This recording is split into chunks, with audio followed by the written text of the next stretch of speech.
Nifty இன்று 16 புள்ளிகள் ஏற்றத்துடன் வர்த்தக முடிவில் 11,930 புள்ளிகளுடன் வர்த்தகத்தை நிறைவு செய்தது.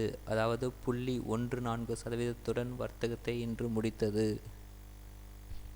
நிஃப்டி செக்டார்கள் அநேகமான செக்டார்கள் டவுனில் தான் முடிவடைந்தது.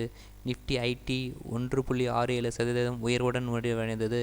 எஃப்எம்சிஜி ஆல்சோ 0.34 நிஃப்டி மீடியாவும் இன்று இறங்க முகம்தான் 2.36% இறங்கத்துடன் முடிவடைந்தது. நிஃப்டி பிஎஸ்சி பேங்க்கும் 1.70 அளவுக்கு இறக்கம். நிஃப்டி ரியாலிட்டி 1% இறக்கம்.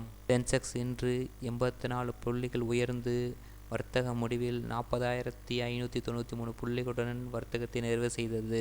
அதாவது 0.21% உயர்வுடன் வர்த்தகத்தை நிறைவு செய்தது.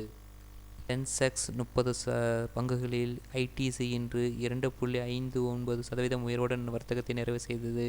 இன்ஃபி 2.23% உயர்வுடன் வர்த்தகத்தை நிறைவு செய்தது.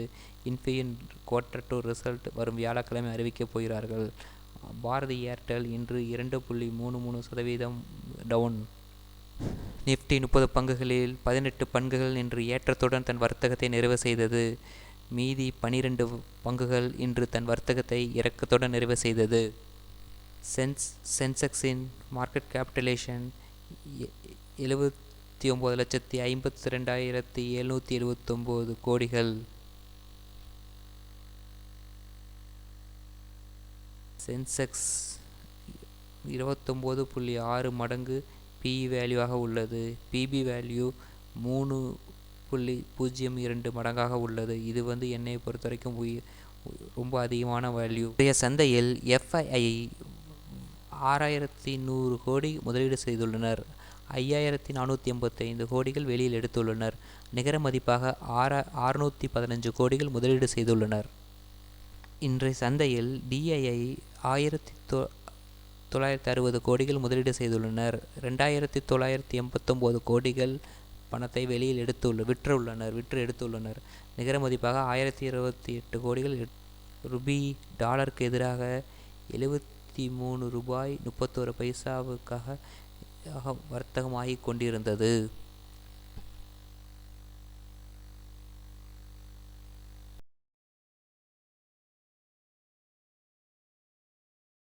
மசாகான் டெக் ஷிப் பில்டர்ஸ் இன்று தன்னோட முதல் நாள் லிஸ்டாகிருந்தது. லிஸ்டானது 49% பிரீமியத்துடன் லிஸ்ட் ஆச்சு. ஆனால் ப்ராஃபிட் புக்கிங்கிறனால 216 ரூபாய்க்கு லிஸ்டானது.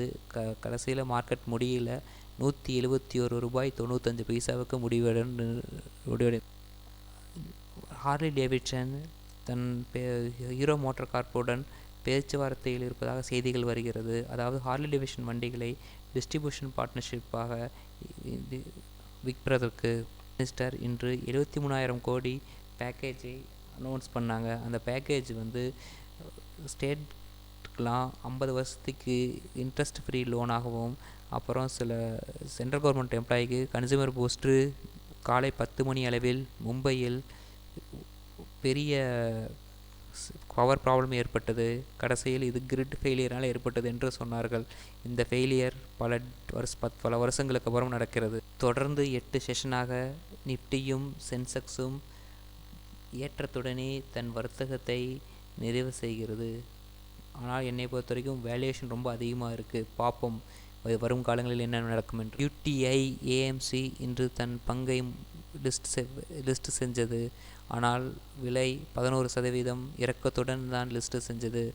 ஐபிஓ ப்ரைஸ் 554 ரூபாயிலிருந்து 11% இறங்கி 490. டீலிஸ்ட் ஃபெயிலியர் ஆனனால இன்று வேதாந்தாவுடைய பங்கு 21% இறங்கி கடைசியாக வர்த்தக முடியில் 96 ரூபாய் 65 பைசாவில்